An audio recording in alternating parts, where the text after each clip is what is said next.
Hello everyone and welcome to Mrs. Sangeeta Patil's YouTube channel. Today we will study simple past or past indefinite. So first we will see the identity of this tense. Simple past tense का कोई भी sentence अगर दिया है तो उसके last में अगर था, ती थी, ते थे, लिया, दिया, आया, गया, ली, दी, की, ये सब शब्द अगर दिए हुए हैं तो इनसे हम पहचान सकते हैं कि वो सेंटेंस सिंपल पास्ट का है। एडवर्ब्स यूज्ड, कुछ एडवर्ब्स या क्रिया विशेषण है, इनसे भी हम पहचान सकते हैं कि सेंटेंस पास्ट सिंपल का है। For examples, yesterday, last day, last night, month, ago, once, one day. तो ये सब एडवर्ब्स अगर दिए हैं तो इनसे भी हम पहचान सकते हैं। Now let's see some example. Ram ने कल एक गाना गाया। तो Ram sang a song yesterday। इसके लास्ट में yesterday है और हिंदी में या आया। नेक्स्ट, राधा ने खाना खाया। Radha ate food। Next, Sohan ने कल रात एक पत्र लिखा था। Sohan wrote a letter last night। कल रात के लिए आ जाएगा last night, था दिया हुआ है और इंग्लिश में इसका आ जाएगा last night। सचिन ने कल ताजमहल देखा। Sachin saw the Taj Mahal yesterday।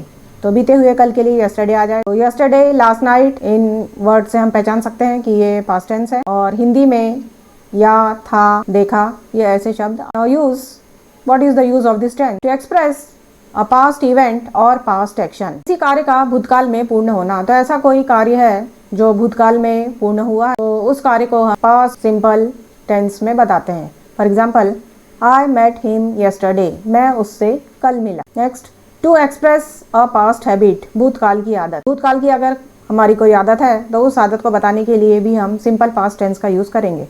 For example, he never drank, वह कभी नहीं पीता। Now types of sentence. Past simple tense को हम 4 टाइप के सेंटेंस में देखेंगे। So first is affirmative sentence या सकारात्मक वाक्य। अफर्मेटिव सेंटेंस एक ऐसा सेंटेंस होता है जिसमें नॉट प्रेजेंट नहीं रहता। Now let's see the structure. Subject plus object. तो सब्जेक्ट और ऑब्जेक्ट ये दोनों तो हर सेंटेंस में रहेंगे ही। मेन जो इसमें याद रखना है तो पास्ट सिंपल में अफर्मेटिव सेंटेंस में V2 का यूज होता है। So your structure will be subject plus V2 plus object. V2 means second form of verb. For example, we help the poor, हमने गरीबों की मदद की। तो यहाँ पे V2 यूज हो रहा है, help. Rohan went to school, Rohan school गया। V2 is went। Sohan gave a book to me, Sohan ने मुझे एक पुस्तक दी। V2 is gave। Tina ate a mango, टीना ने एक आम खाया। V2 is ate। I bought a toy, मैंने एक खिलौना खरीदा।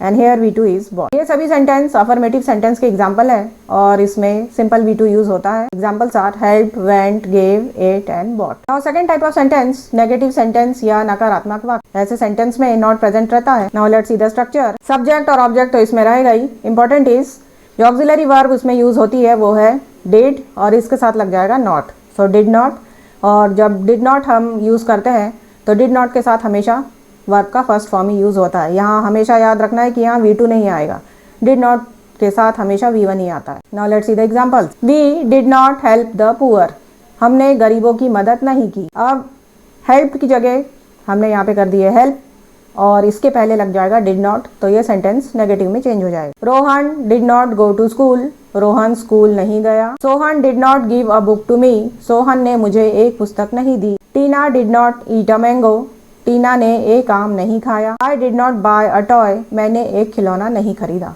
तो हिंदी में सभी सेंटेंस में नहीं आया हुआ, तो इसका नेगेटिव बनाने के लिए हम वर्ब का फर्स्ट फॉर्म यूज करेंगे और फर्स्ट फॉर्म के पहले लगा देंगे did not. Now third type of sentence is interrogative sentence या प्रश्नवाचक वाक्य। सेंटेंस में क्वेश्चन वर्ड जो WH वर्ड मीन्स W या S से स्टार्ट होने वाला वर्ड कोई हो सकता है और ऑक्सिलरी वर्ब इसमें डिड यूज होगी, क्वेश्चन मार्क इसमें प्रेजेंट रहे। Now what are the examples of WH word? Who कौन, विच कौन सा, वेयर कहाँ, व्हेन कब, व्हाट क्या, व्हाई क्यों, whom किसको, whose किसका, हाउ कैसे, हाउ मैनी कितने, हाउ मच हाउ मैनी और हाउ मच के लिए याद रखना है कि हाउ मैनी काउंटेबल्स के साथ आता है और हाउ मच जो है अनकाउंटेबल्स के साथ। काउंटेबल्स मतलब जिन्हें हम 1 2 3 की गिनती में गिन सकते हैं और अनकाउंटेबल्स जिन्हें गिनते तो हैं लेकिन लीटर केजीस में गिनते हैं। तो ये सब WH वर्ड्स इसमें हो सकते हैं। Next very important, auxiliary verb और AV is did. Interrogative sentence अगर हम बना रहे हैं और अगर वो सिंपल पास्ट में है तो जो ऑक्सिलरी हम यूज करेंगे वो है डिड। तो या तो डिड यूज होगा या फिर डिड के साथ ये सभी क्वेश्चन वर्ड्स भी प्रेजेंट रहेंगे। Now let's see the structure. First is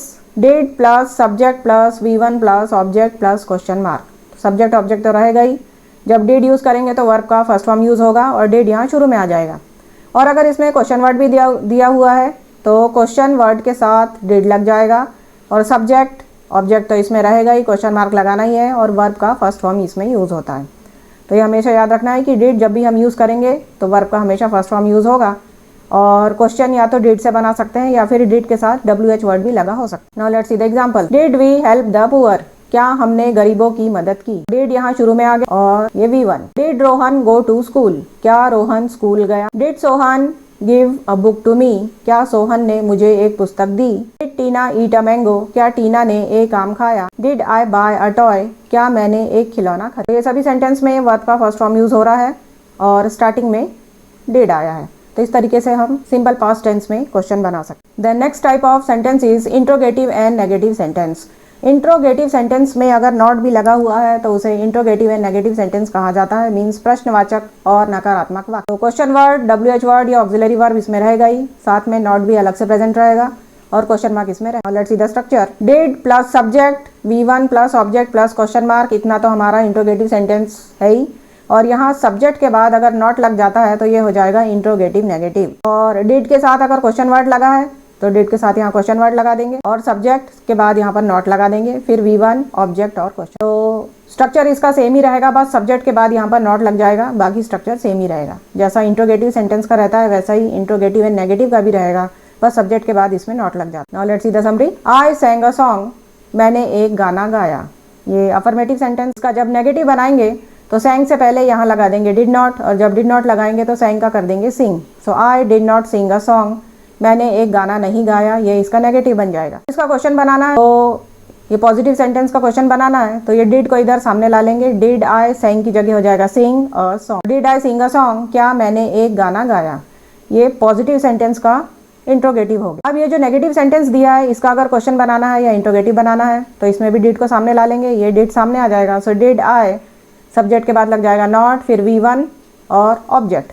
so did I not sing a song, क्या मैंने एक गाना नहीं गाया। अब डिड के साथ अगर क्वेश्चन वर्ड लगा हुआ है जैसे why did I sing a song, मैंने एक गाना क्यों गाया। और इसी में अगर नॉट लगा हुआ है तो वाई डिड तो शुरू में आ जाएगा और सब्जेक्ट के बाद यहाँ लग जाएगा not, why did I not sing a song, मैंने एक गाना क्यों नहीं गाया। तो इस तरीके से हम पास्ट में 6 टाइप के सेंटेंसेस बना सकते हैं। एक तो है अफर्मेटिव, ये हो गया इसका नेगेटिव, ये अफर्मेटिव का इंट्रोगेटिव, ये नेगेटिव सेंटेंस का इंट्रोगेटिव, फिर ये WH वर्ड लगा के पॉजिटिव सेंटेंस का इंट्रोगेटिव, और ये WH वर्ड लगा के नेगेटिव सेंटेंस का। Now let's practice some MCQs। Choose the correct form of simple past और past indefinite. Now question number 1, we dash to church yesterday. अब यहाँ सभी में डिड नॉट दिया हुआ है, इट मीन्स यहाँ पर नेगेटिव सेंटेंस बनाना है। तो डिड नॉट तो आएगा ही। अब डिड नॉट जब भी आता है तो डिड नॉट के साथ हमेशा वर्ब का फर्स्ट फॉर्म यूज होगा। तो गो, वेंट, गोइंग और गोज में से फर्स्ट फॉर्म है go. Your answer will be did not go. So we did not go to church yesterday. Then question number 2, I dash to Delhi last month by aeroplane. Go, going, went और goes में से second form है went. तो your answer will be I went to Delhi last month by aeroplane. अभी last month दिया है, इससे भी हम पहचान सकते हैं कि इसमें पास्ट टेंस ही आएगा। Then question number 3, my father dash a car last month. यहाँ लास्ट मंथ दिया है, इससे समझ में आता है कि इसमें पास्ट टेंस आएगा। और यहाँ पे वर्ब दी है परचेज, तो परचेज का V2 होता है purchased. So your answer will be my father purchased a car last. Then question number 4, blank you blank roses and then question mark. अब यहाँ सभी ऑप्शंस में डिड दिया हुआ है, इट मीन्स यहाँ पर क्वेश्चन बनाना है और डिड के साथ हमेशा वर्ब का फर्स्ट फॉर्म यूज होता है। तो लाइक्स, लाइकिंग, लाइक और लाइक में से फर्स्ट फॉर्म है like. So your answer will be did and like. So did you like roses. Then question number 5, the teacher blank the children yesterday. Options are punish, punishes, punished and punishing. तो यहाँ पे punish का V2 लेंगे, वो होता है punished. So the teacher punished the children yesterday.